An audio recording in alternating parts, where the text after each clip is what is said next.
बोलिए श्रवण भगवान महावीर स्वामी की। कर ले वीर प्रभु से प्यार, तेरा हो जाए उद्धार। भोले बंदे ना गंदे तू कर्म कमाया कर ले वीर प्रभु से प्यार, तेरा हो जाए उद्धार। भोले बंदे ना गंदे तू कर्म कमाया कर ले वीर प्रभु से प्यार।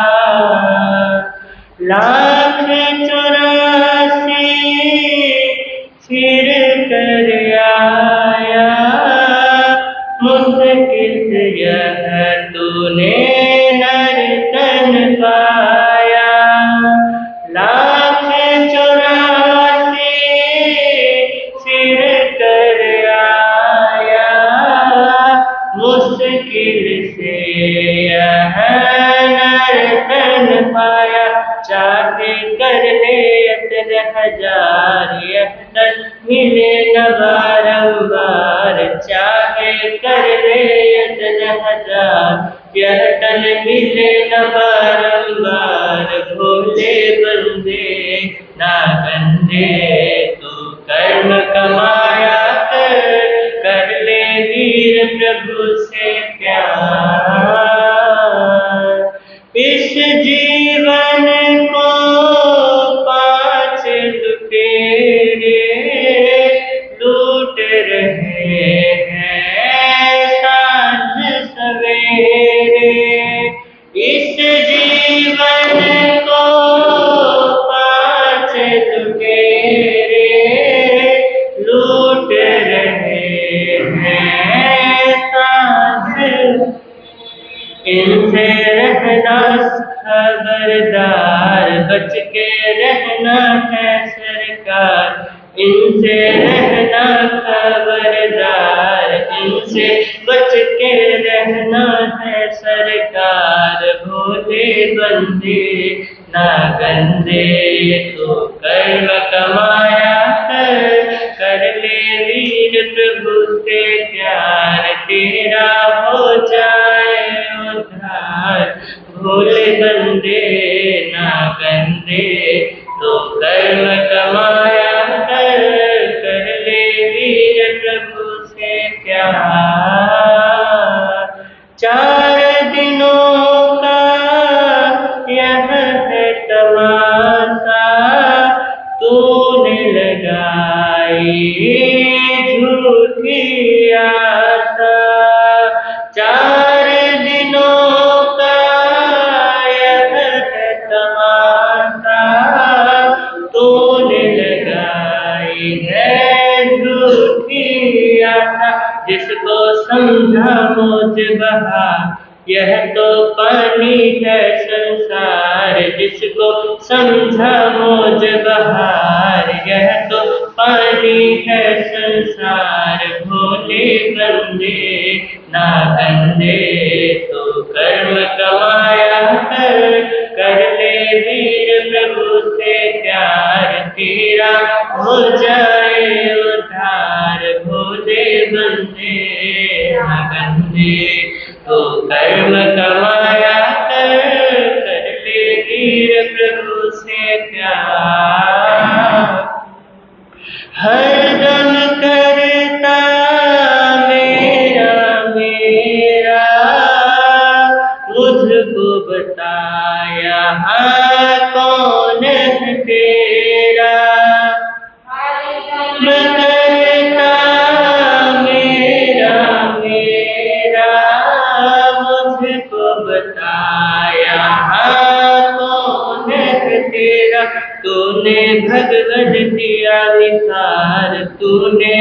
जीवन दिया विसार, तेरे जीवन को धिक्कार। भोले बंदे ना गंदे, तो कर्म कमाया कर ले वीर प्रभु से प्यार। गर तू किसी को तर पाएगा, आखिर को तो पछताएगा। गर तू किसी को तर पाएगा, आखिर को तो पछताएगा। तू रोएगा चारों जार, तेरा बने न कोई यार। तू रोएगा हजारों जार, तेरा बने न कोई यार। भोले बंदे ना गंदे, तो कर्म कमाया कर ले वीर प्रभु से प्यार।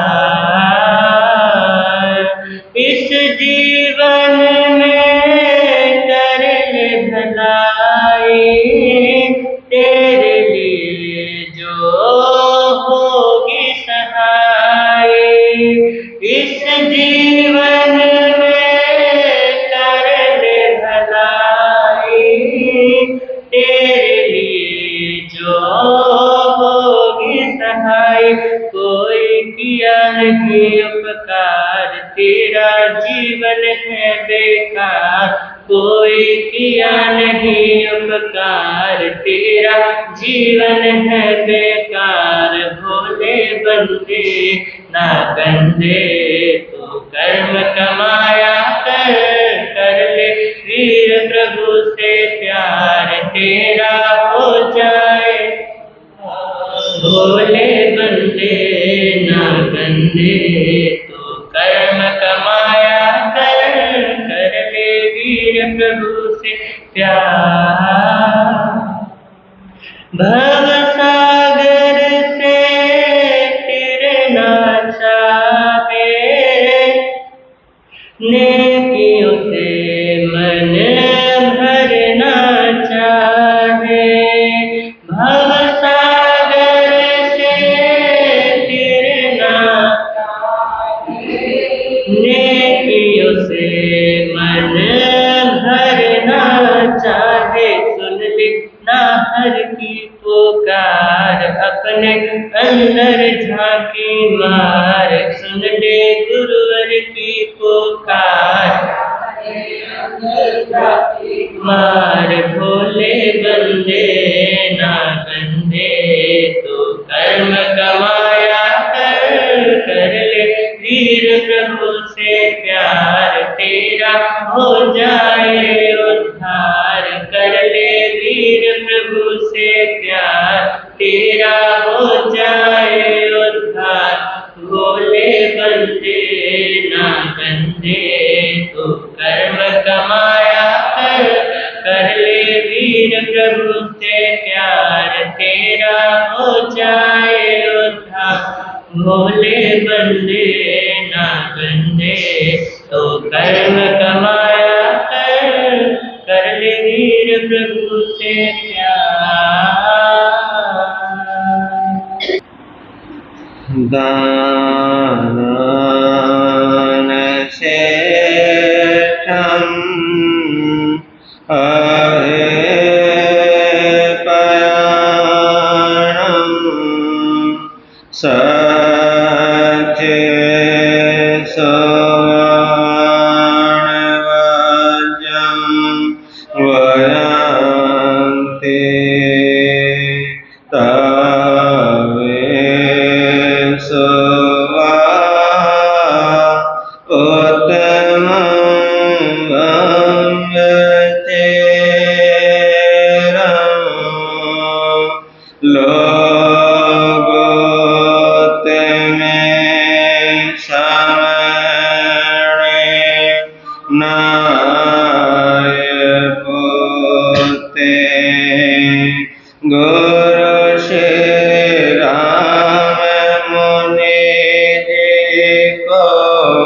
मेरा हो अरे जग में ऊंचा नाम जिनका, जग में ऊंचा नाम। गुरु श्री प्रेम सुख जी को मेरा हो प्रणाम, जिनका जग में ऊंचा नाम, जिनका जग में ऊंचा नाम। दीन के बंधु करुणा सिंधु, जप लो सुबह और शाम, जिनका जग में ऊंचा नाम, जिनका जग में ऊंचा नाम। सबसे पहले शासनपति शरवण भगवान महावीर स्वामी की सदाकाल जय हो विजय हो। ध्यान योगी आचार्य सम्राट पूज्य श्री शिव मुनि जी महाराज साहब, जिन शासन गौरव पूज्य गुरुदेव श्री राम कुमार जी महाराज साहब, परम सेवा भावी पूज्य गुरुदेव श्री प्रेम सुख जी महाराज साहब, महाशरमण पूज्य गुरुदेव श्री सतीश मुनि जी महाराज साहब, संग रत्न उपाध्याय परिवार पूज्य गुरुदेव श्री रविंद्र मुनि जी महाराज साहब, सर्वधर्म दिवाकर पूज्य गुरुदेव श्री रवनीक मुनि जी महाराज साहब, इन सभी गुरु भगवंतों की सदाकाल जय हो विजय हो। पाठ पर विराजित हिमाचल रतन पूज्य गुरुदेव श्री जितेंद्र मुनि जी महाराज साहब के चरणों में सत वंदन। तेजस्वी मुनि जी उपस्थित धर्म प्रेमी बंधुओं तथा माता बहनों, आपके समक्ष कुछ देर के लिए कुछ कहूँ उससे पहले गीत की दो लाइनें आप सभी मिलकर बोलने का भाव रखें।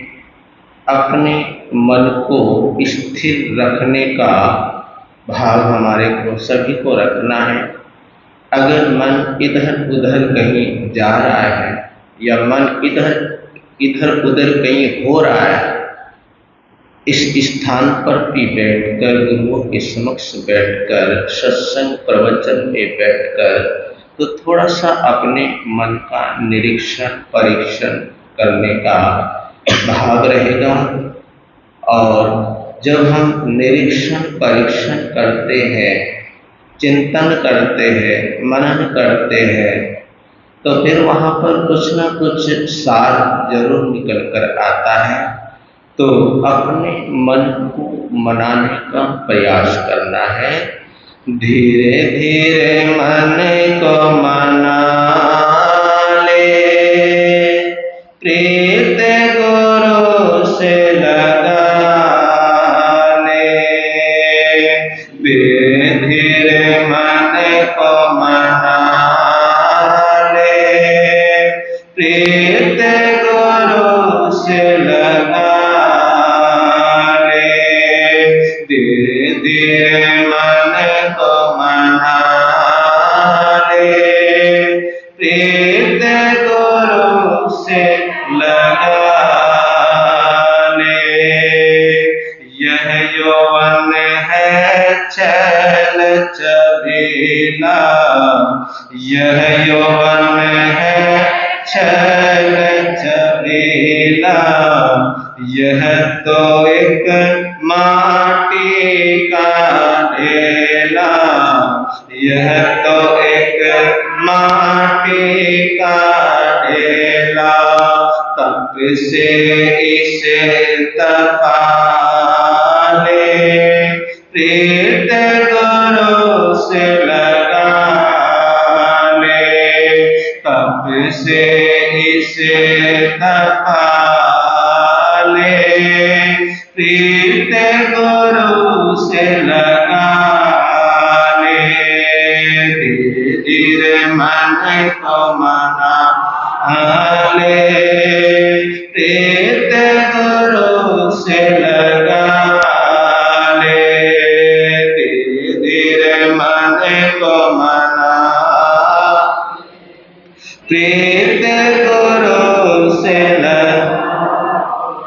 क्या तेरा क्या मेरा उसका, क्या तेरा क्या मेरा उसका, सौंप दे उसको है ये जिसका, सौंप दे उसको है ये जिसका, मन में उसे बसा ले, प्रीत गुरु से लगा ले, मन में उसे बसा ले, प्रीत गुरु से लगा ले, धीरे धीरे मन को मना, प्रीत गुरु से लगा ले, धीरे धीरे मन को मना ले, प्रीत गुरु से लगा ले। और ये भान रहे हमेशा, छोड़ के जाना है सब एक दिन, छोड़ के जाना है सब एक दिन, शाम सवेरे जप लो निस दिन, शाम सवेरे जप लो निस दिन, सत्य की जोत जगा ले, प्रीत गुरु से लगा ले, सत्य की जोत जगा ले, प्रीत गुरु से लगा ले, धीरे धीरे मन को मना, प्रीत गुरु से लगा ले, धीरे धीरे मन को मना ले, प्रीत गुरु से लगा ले, धीरे धीरे मन को मना ले, प्रीत गुरु से लगा ले, धीरे धीरे मन को मना ले, प्रीत गुरु से, प्रीत गुरु से लगा ले, सत्य की जोत जला ले, तप से इसे तपा ले, क्योंकि तप एक ऐसी साधना है, तप एक ऐसी आराधना है कि तप से शरीर की क्या होती है, शरीर की शुद्धि होती है। शरीर की क्या होती है, किससे होती है, तप से शरीर की शुद्धि होती है। जहां शरीर की शुद्धि होती है वहां पर आत्मा भी निर्मल होती है, वहां पर आत्मा भी शुद्ध होती है, वहां पर आत्मा भी पवित्र बनती है। और जितनी शुद्धता आती चली जाएगी जीवन के अंदर, जितनी पवित्रता आती चली जाएगी जीवन के अंदर, क्योंकि देखिए सोना जब तपता है तो सोना तपने से क्या बनता है, सोना तपने से कुंदन बनता है। जो सोने के अंदर जो मैल है, चाहे वो थोड़ी है चाहे वो ज्यादा है, जो सोने के अंदर जो मैल थी, जैसे ही वो अग्नि में सपुर्द हुआ, वो सोना अग्नि के सपुर्द हुआ, जैसे ही वो सोना तपा, वैसे ही वो सोना क्या हो गया, निखर गया, वो सोना निर्मल हो गया, वो सोना पवित्र हो गया, वो सोना कुंदन बन गया। इसी प्रकार ये जीवन भी, अगर हम इस जीवन को तप में तपाते हैं, तप से तपाते हैं, तो तपाने से शरीर की शुद्धि और आत्मा की पवित्रता होती है। और हमारे यहाँ पर तो 12 प्रकार के बतलाए हैं। क्या बतलाए? 12 प्रकार के 12 प्रकार के तप बतलाए हैं। और वो 12 प्रकार के तप अनेक अनेक तरीकों से किए जाते हैं। वो 12 प्रकार के तप कोई 6 आभ्यंतर तप है और 6 बाह्य तप है। तो 12 प्रकार के तप बतलाए हैं। और आज भी साधक अपने अपने तरीके से क्या करते हैं? तप करते हैं, तपस्या करते हैं, है ना। कोई विकासनों की तपस्या करता है, कोई आंगिलों की तपस्या करता है ना, और कोई उपवास की तपस्या करता है।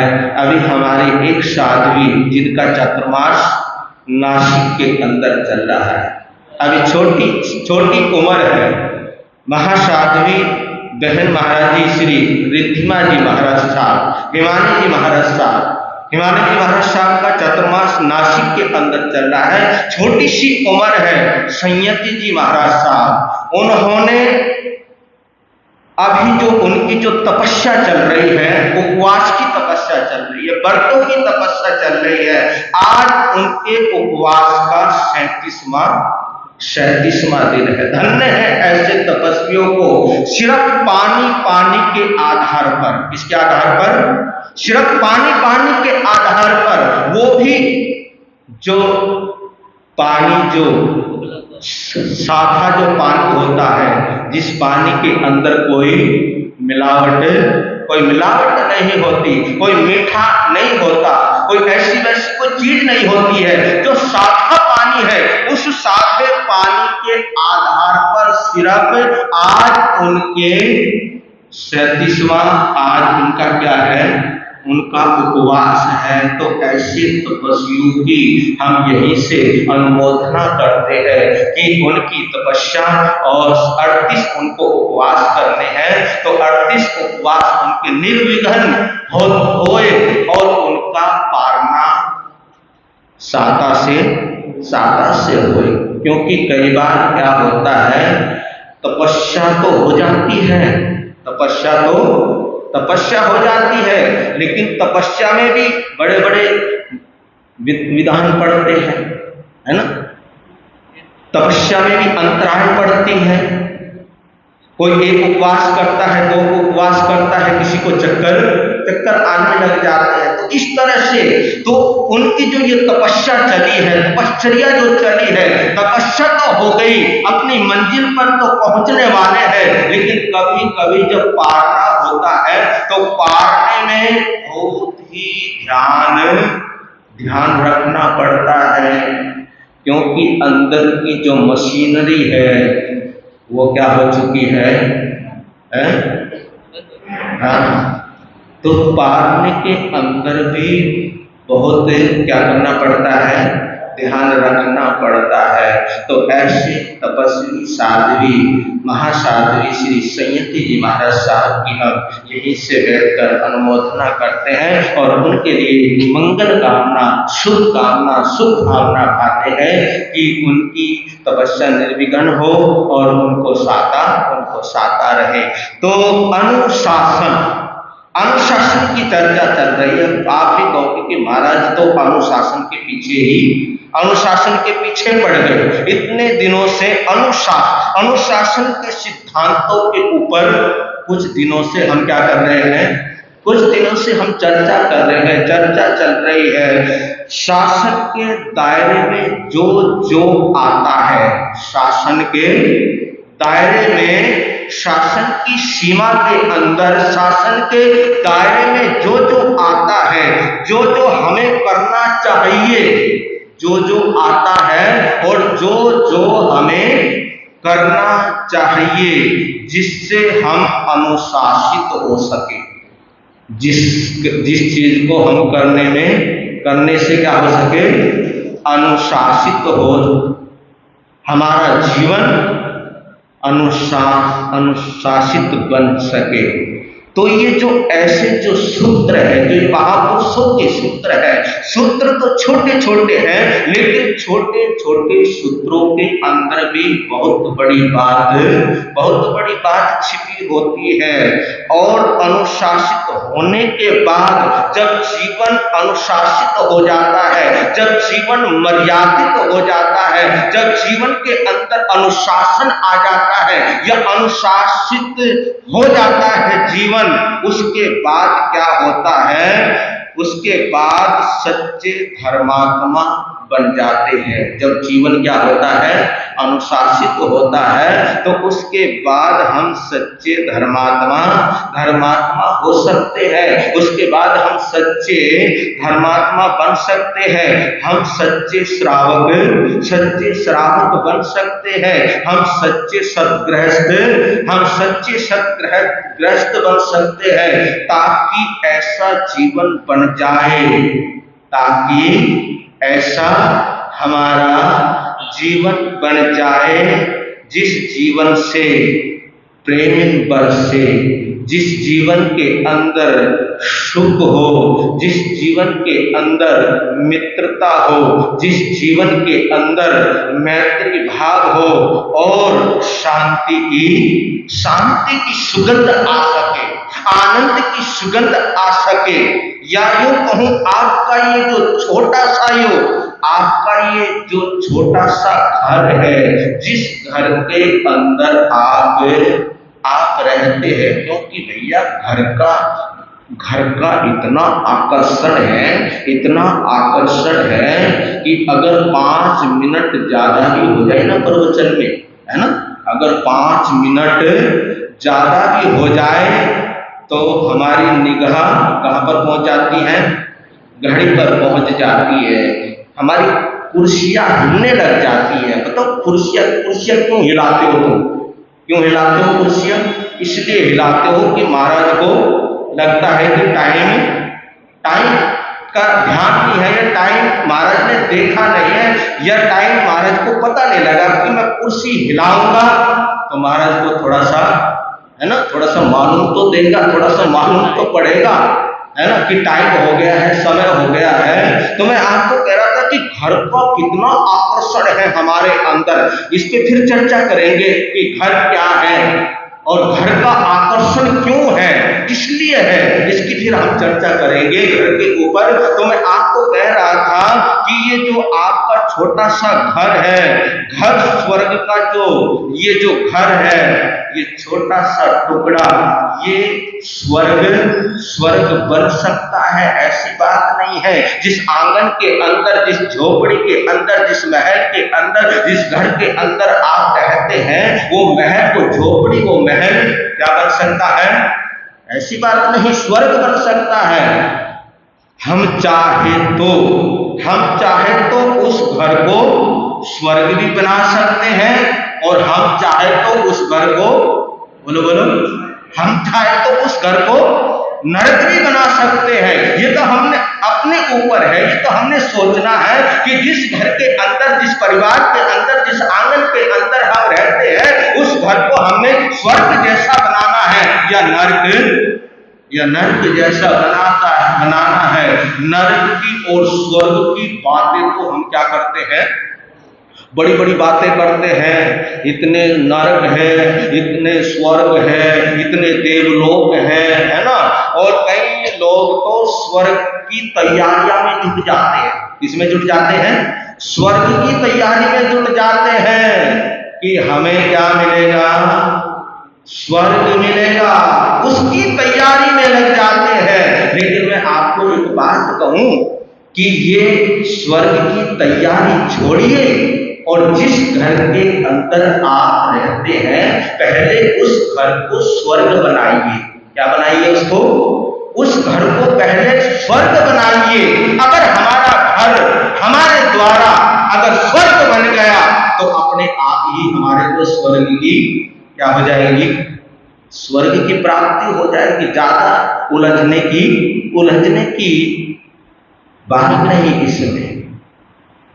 तो ये हमारा जो छोटा सा जो घर है, वो घर स्वर्ग का टुकड़ा बने बिना नहीं रह सकता।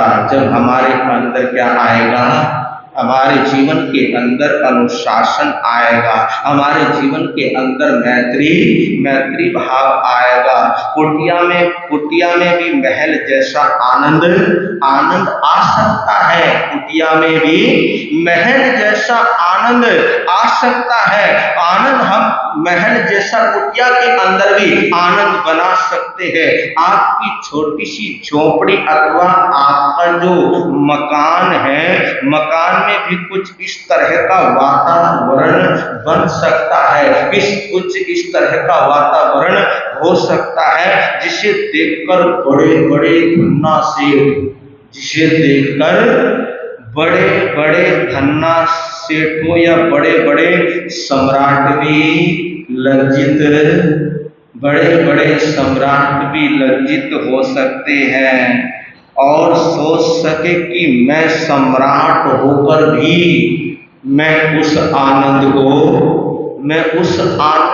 नहीं ले पा रहा हूँ, मैं उस आनंद को नहीं जी पा रहा हूँ, मैं उस आनंद को नहीं पा रहा हूँ, आनंद से नहीं जी पा रहा हूँ। ऐसा जीवन बनाइए अपना, क्योंकि जीवन बनाने के लिए, जीवन सुधारने के लिए गुरु भगवंत हमारे को समय समय पर क्या देते रहते हैं, प्रेरणा देते रहते हैं, समय समय पर हमारे को चेताते रहते हैं, समय समय पर हमारे को बतलाते रहते हैं। और ये अपना सौभाग्य समझिए आप कि हमारे को ऐसा घराना मिला है, हमारे को ऐसा धर्म मिला है और ऐसे धर्म गुरु मिले हैं, जो धर्म गुरु हमारे को क्या करते रहते हैं, समय समय पर हमारे को चेताते रहते हैं, समय समय पर हमारे को समझाते रहते हैं, समय समय पर हमारे को सत्य का मार्ग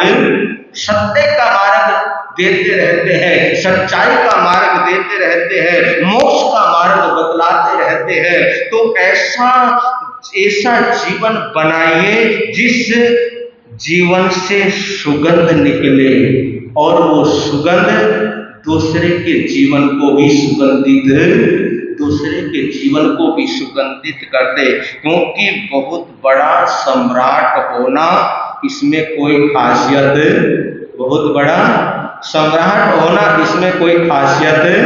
इसमें कोई खासियत नहीं है। बड़ा सेठ होना इसमें भी कोई बहुत बड़ी बात नहीं है। हाँ, बड़ी बात है तो ये है, क्या है बड़ी बात? संयमी, सादगी, सेवा, अनुशासन से जुड़ा जीवन, ये बहुत बड़ी बात है।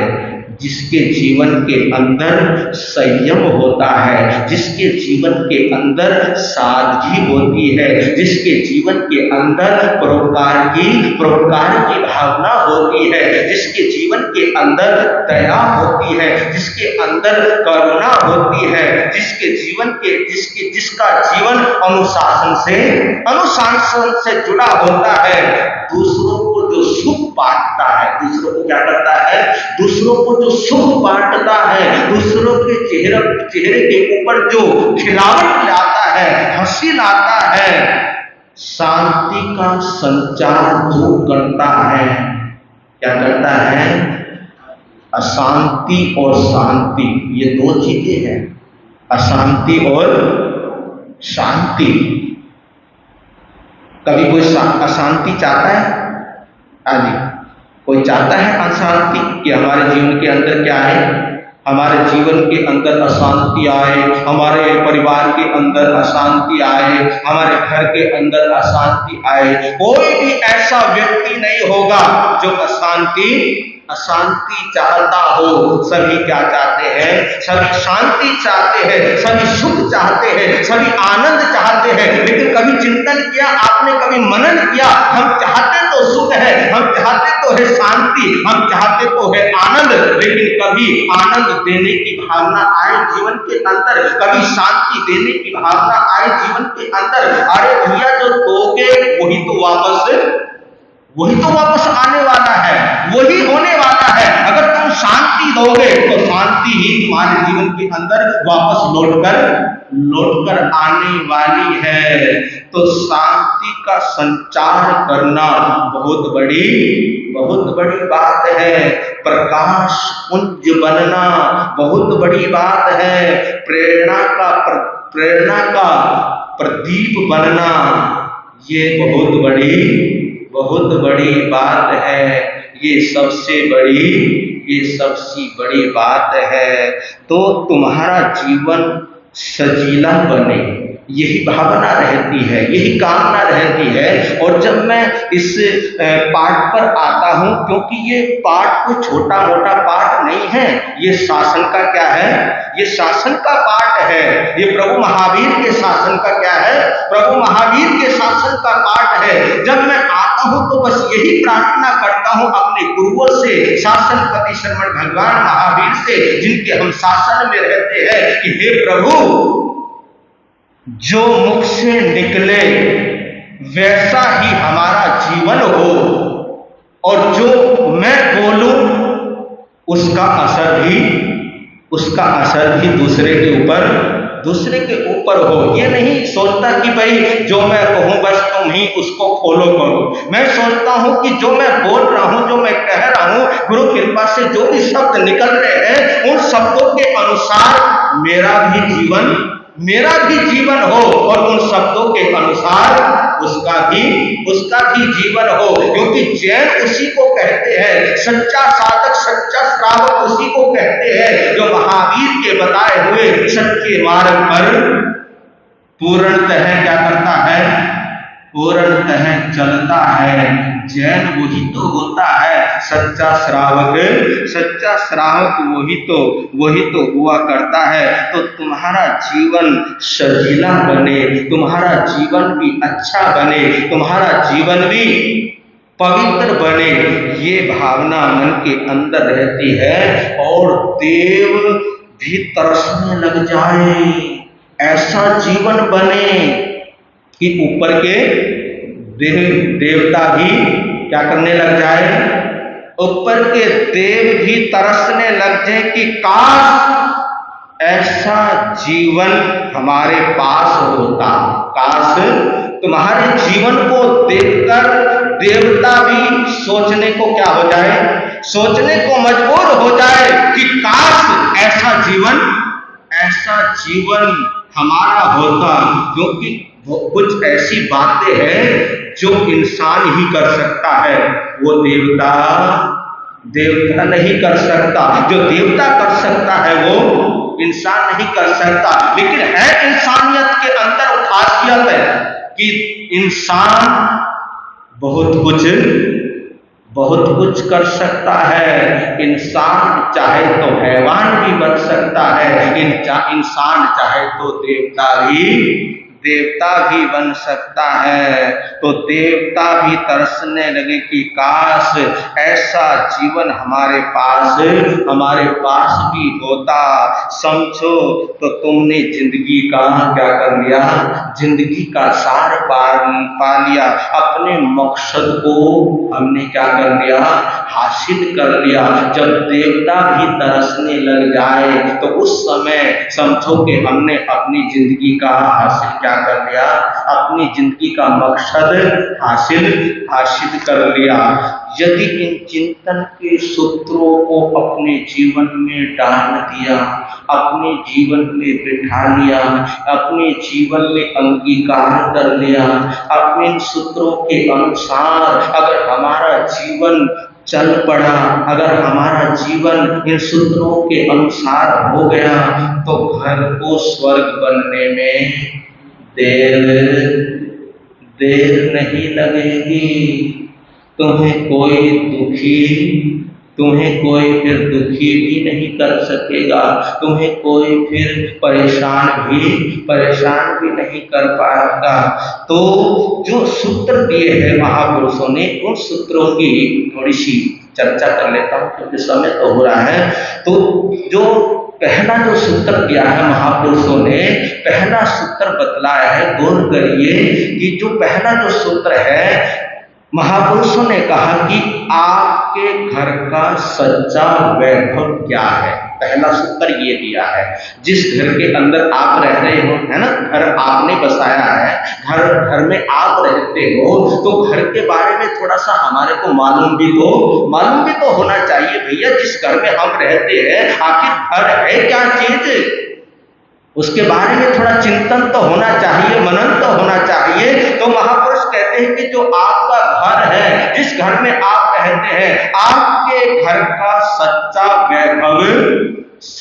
वैभव क्या है, आपके घर की सच्ची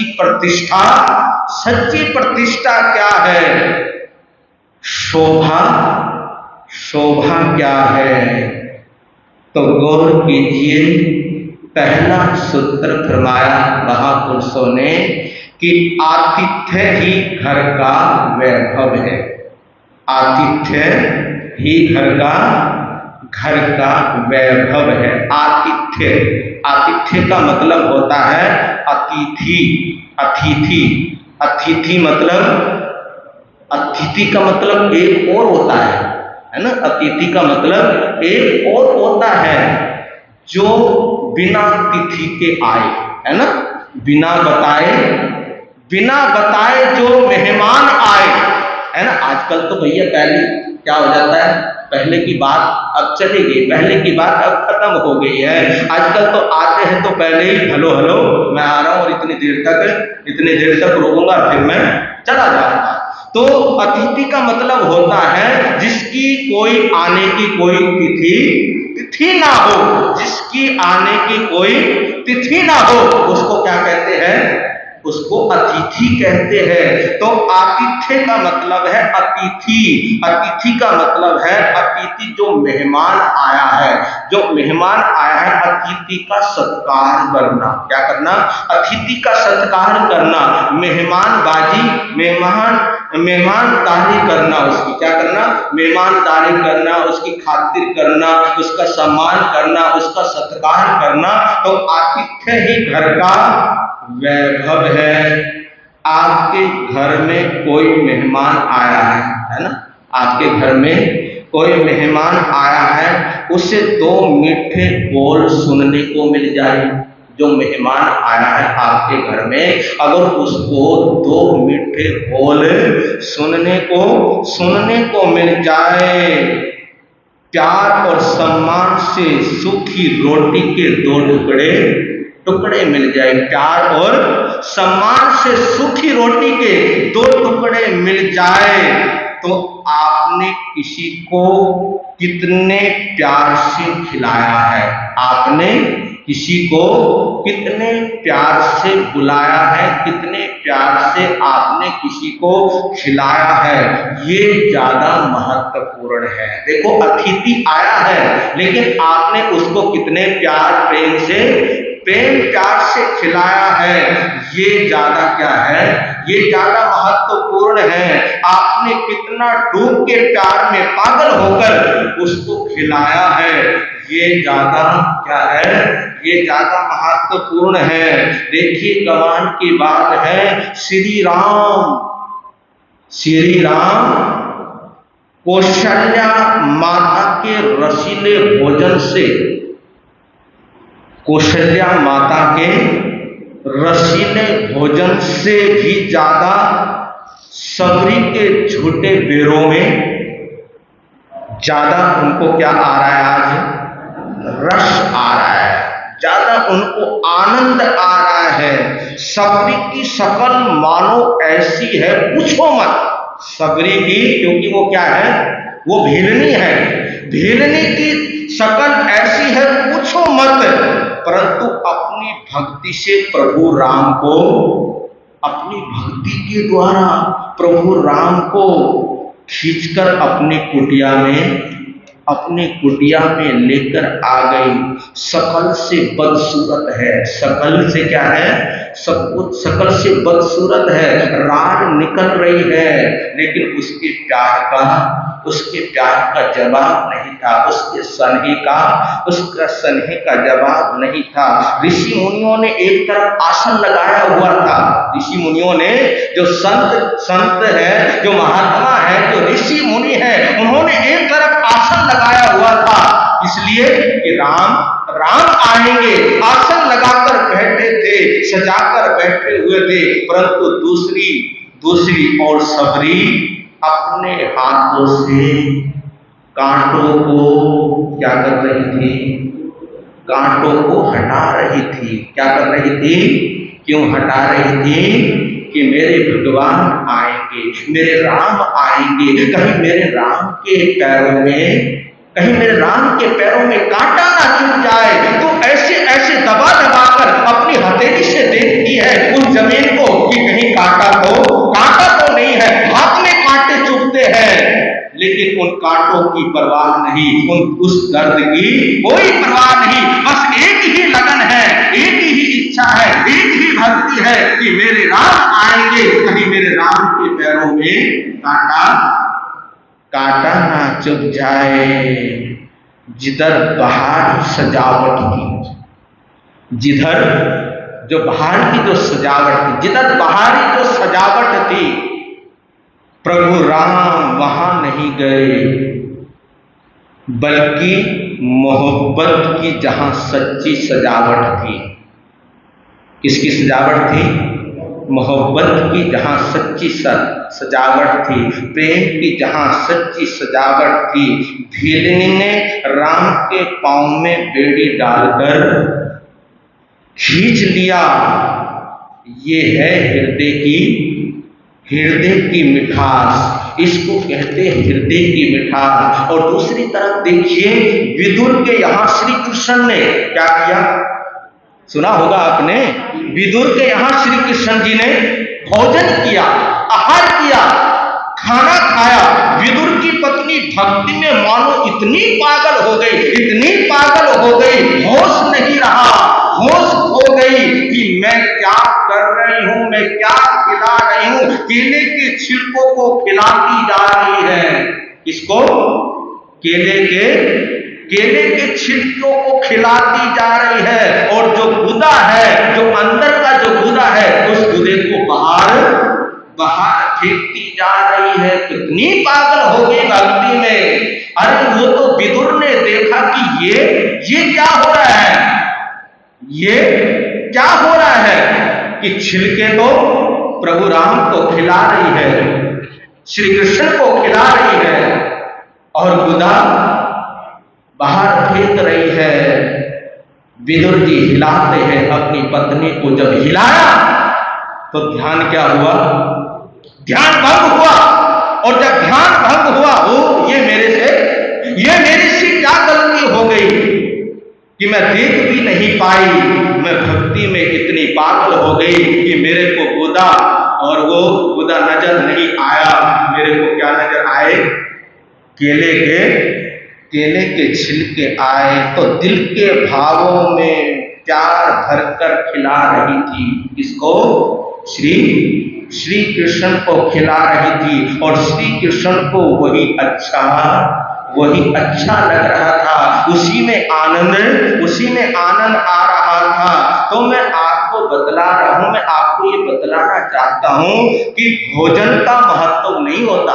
इसका महत्व नहीं है, भोजन का महत्व नहीं, प्यार का महत्व होता है, स्नेह का महत्व होता है। क्या खिलाया हमने, ये महत्वपूर्ण नहीं है, कैसे खिलाया हमने, ये ज्यादा महत्वपूर्ण है। दूसरा सूत्र बतलाया, प्रेम ही घर की प्रतिष्ठा है। इसके ऊपर फिर चर्चा करेंगे, क्योंकि समय हो गया है, कहानी भी बीच में रह गई है। कोई बात नहीं, फिर कर लेंगे। वीर नाम के हीर मोती, गुरु नाम के हीर मोती, प्रभु राम के हीर मोती, मैं बिखरा गली गली, ले लो रे कोई राम का प्यारा, शोर मचाऊं गली गली।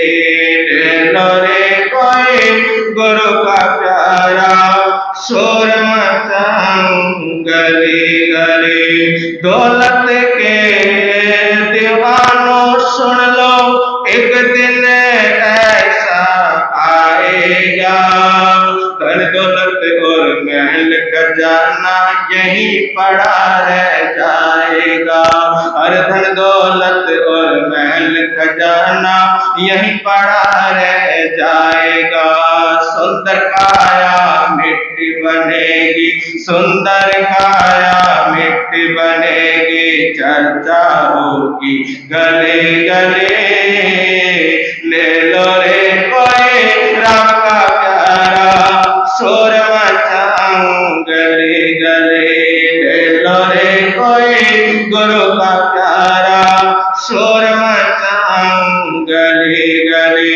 जिसने ये सब मोती लूटे वो तो माला माल हुए, दौलत के जो बने पुजारी आखिर वो कंगाल हुए। हर दौलत के जो बने पुजारी आखिर वो कंगाल हुए। सोना चांदी वाल सुन लो, हर लोहे कपड़े वाल सुन लो, हर यमुना नगर वाल सुन लो, बात सुनाओ खरी खरी। ले लो रे कोई राम का प्यारा, शोर मचाऊं गले गले। ले लो रे कोई गुरु का प्यारा, शोर मचाऊं गले गले। हो शोर मचाऊं, शोर मचाऊं, शोर मचाऊं गले गले। मंगल मुकुटम अहिंसा संयमो तव, देवार्यतनमं सन्ते जस धम सयामानो। जय विजय जिन शासन की, जय विजय आचार्य भगवंत के अनंत अनंत उपकारी प्रभु महावीर स्वामी को असीम आस्तिक सात कोटि से वंदन नमस्कार करते हैं। धर्म प्रेमी श्रोताओं, अभी अभी आप हमारे मधुर वक्ता रचित मुनि महाराज साहब के मुखारविंद से जिन वाणी का श्रवण कर रहे थे। मेरा आपके सामने विषय चल रहा है कि कर्म दो प्रकार के बताए गए हैं। वैसे तो कर्म का अनेकों भेद है, लेकिन कहते हैं कुछ कर्म होते हैं जो निकाचित होते हैं। एक तो निकाचित कर्म होते हैं जिनका भुगतान करना ही पड़ता है और भुगतान किए बिना उनसे मुक्ति नहीं होती है।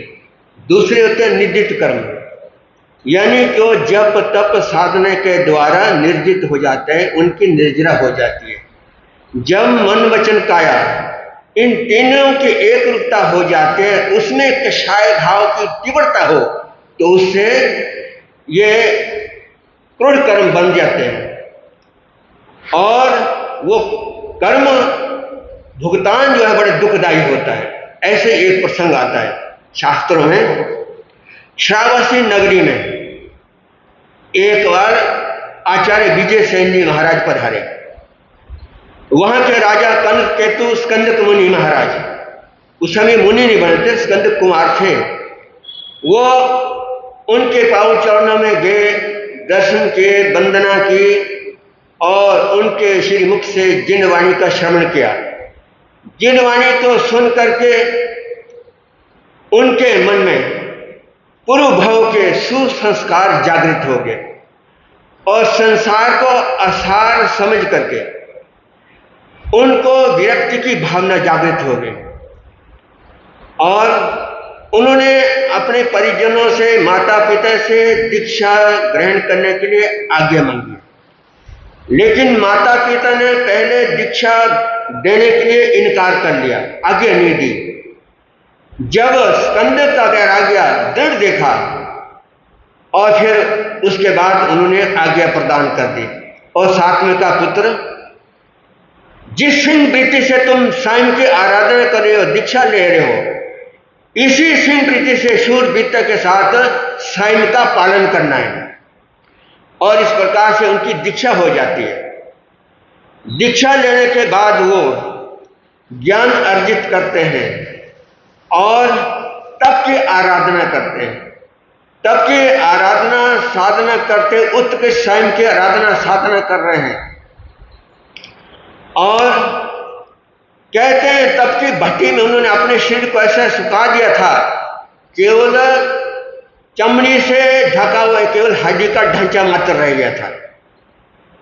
और इधर माता पिता ने सोचा कि हमारा जो पुत्र है सुकुमार है, कोमल है, राजकुमार है, स्वयं के कठिन नियमों का पालन ये कैसे करेगा। और इस प्रकार से उन्होंने चिंतन किया और उसकी सुरक्षा के लिए 500 सेवकों को नियुक्त कर दिया। क्योंकि जब वो यथार्थी बन गया, विद्वान बन गया था, तो गुरु ने उनको एकाकी विचारण करने की आज्ञा प्रदान कर दी थी। अकेले ही वो विहार कर रहे थे। तो इस कारण से माता पिता चिंतित थे, क्योंकि स्वयं की आराधना साधना कोई आसान नहीं है, लोहे के चने चबाना है, अग्नि के पथ पर चलने जैसा है। और इसलिए उन्होंने राजकुमार की सुरक्षा के लिए 500 सेवकों को नियुक्त किया। कहा कि राजकुमार के साथ रहना गुप्त रूप में, सामान्य नागरिकों की वेशभूषा में उनको साथ रखा और इसका ध्यान रखना। अब वो विचरण कर रहे हैं और उनका शरीर बिल्कुल कांटा बन गया, मात्र हड्डियों का ढांचा रह गया था। विचरण करते करते उच्च कुल मध्यम कुल में विचरण करते राजमहल के वहां से जा रहे थे। इधर जो कर्मचारी थे, सेवक थे, उन्होंने सोचा अब कोई चिंता वाली कोई बात नहीं है, ये अपने बेनोई के राज्य में आ चुके हैं, इसलिए यहाँ कोई खतरे की कोई बात नहीं है। वो अपने कर्तव्य से विमुख हो गए, अन्य काम में लग गए और वो निश्चिंत हो गए। और मुनि महाराज उधर से विचरण कर रहे, महल के पास से गुजर रहे। ऊपर राजमहल में रानी और राजा बैठे हुए, उनकी रानी की दृष्टि उस कृष्णकाय मुनि पर पड़ती है। वो देखते हैं बड़े ध्यान से और उनको देख करके अपने भाई की याद आती है कि मेरे भाई भी ऐसे ही इस भरी दोपहर में नंगे पैर इसी वेशभूषा में इसी प्रकार से आहार पानी के लिए जाते होंगे। और वो चिंतन करती है, मनन करती है और उनका ध्यान एकाग्र हो जाता है। उनके सैन्य जीवन के कष्टों को देख करके रोमांचित हो जाती है, क्योंकि वो अपने भाई को पहचान नहीं पाई, क्योंकि हड्डी का ढांचा रह गया था। वो कृष्णकाय थे तो उनको पहचान नहीं पाए, लेकिन उनका तप तेज को देख करके बड़ी प्रभावित हो गई और अपनी सुख सुविधा की तुलना करती और सैन्य जीवन के कष्टों को देख करके रोमांचित हो जाते और उनकी आंखों से आंसू आने लगे। जब आंसू आने लगे, राजा ने देखा क्या बात है, आंसू आ रहे इसके। कारण जानने के लिए उन्होंने बाहर झांका, राजमार्ग को देखा। ओहो, एक मुनि को जाते हुए देखा। अच्छा, इसको देख करके रो रही है। उसको शंका हो गई, शंकाशील हो गया, कुशंका जाग गई है। कुशंका अनर्थ का कारण बनती है और कुशंका जागृत हो गए, सोचते हैं कि ये इसका प्रेमी ना होगा, तभी ये रो रही है। मने मन उसके अंदर द्वेष जागा, दुर्भावना जागी और विचार किया कि इस मुनि को ही मरवा देता हूं। और ये निर्णय अंदर कर लिए मन ही मन में। ये सोच करके अपने महल में पहुंच गए। महल में पहुंच करके चंडालों को बुलाया और कहा कि इस राजपथ से अभी जो संत गए हैं उसको पकड़ करके ले आओ और ऐसे स्थान पर ले जाओ, एकांत जंगल में बद्ध स्थान पर ले जाओ और सिर से लेकर पैर तक उसकी चमड़ी उतार करके लाओ। उसकी चमड़ी उतार करके ले आओ, तुमने ये काम करना है। अब चंडालों को वो काम सौंप दिया है। चंडाल सुनकर हक्के बक्के रह गए, आश्चर्यचकित रह गए, क्योंकि वो जानते थे ऐसे भिक्षु जो है संत मुनिराज, जो जैन संत होते हैं, और वो जब चलते हैं वो तो अपने पैर के नीचे की चींटी को भी नहीं आने देते, विवेक से चलते, विवेक से उठते, विवेक से देखते हैं और विवेक से खाते, उठते, बैठते, चलते, और वो तो करुणाशील होते, दया के सागर होते। ये हो क्या रहा है? इस प्रकार के वो चिंतन करते हैं। लेकिन अब राज आगे को कैसे टाले, और हिम्मत नहीं पड़ी। आखिरी में सोचा चलो राज आगे का पालन तो करना ही पड़ेगा, मजबूर है, कर नहीं सकते कुछ भी। वो जाते हैं मार्ग में, मुनि राज को पकड़ते हैं और मुनि पूछते क्या बात है, मेरे को क्यों पकड़ा जा रहा है? उन्होंने राज आगे बता दी कि राज्य के आगे है, कि राजा की ये आगे है। अच्छा, अब वो समझ गए कि मेरे ऊपर मरणांतिक उपसर्ग आ गया, कष्ट आ गया है, लेकिन कोई द्वेष भावना नहीं रखी, किसी प्रकार कोई विचलित नहीं हुआ, कोई भयभीत नहीं हुआ, कोई बात नहीं करे, चलो कहाँ चलना है। अब उनको ले चलते हैं, मार्ग में जा रहे हैं और एकांत शांत जंगल में पद स्थान पर ले जाते हैं। वहां पर मुनिराज खड़े हो जाते हैं। अब वो ठहर जाते हैं, रुक जाते हैं, ध्यानस्थ हो गए। और इधर वो जो चंडाल थे वो तीखे शस्त्र को निकालते हैं और अब वो मुनि की खाल उतारने लग गए। मुनि अपने ध्यान में खड़े, लेकिन कोई भय नहीं, कोई चिंता नहीं, किसी प्रकार का कोई प्रकंपन नहीं, समभाव में खड़े हैं और वो अपना काम करने लगे, खाल उतारने लगे। और मुनि चिंतन करते हैं कि मेरी आत्मा तो अजर और अमर है, शाश्वत है, और ये जो वेदना हो रही है ये मेरे शरीर को हो रही है, इसलिए इसमें ना तो चंडालों का कोई दोष है, ना राजा का दोष है, ये तो मेरे पूर्व में किए कर्मों का ही दोष है।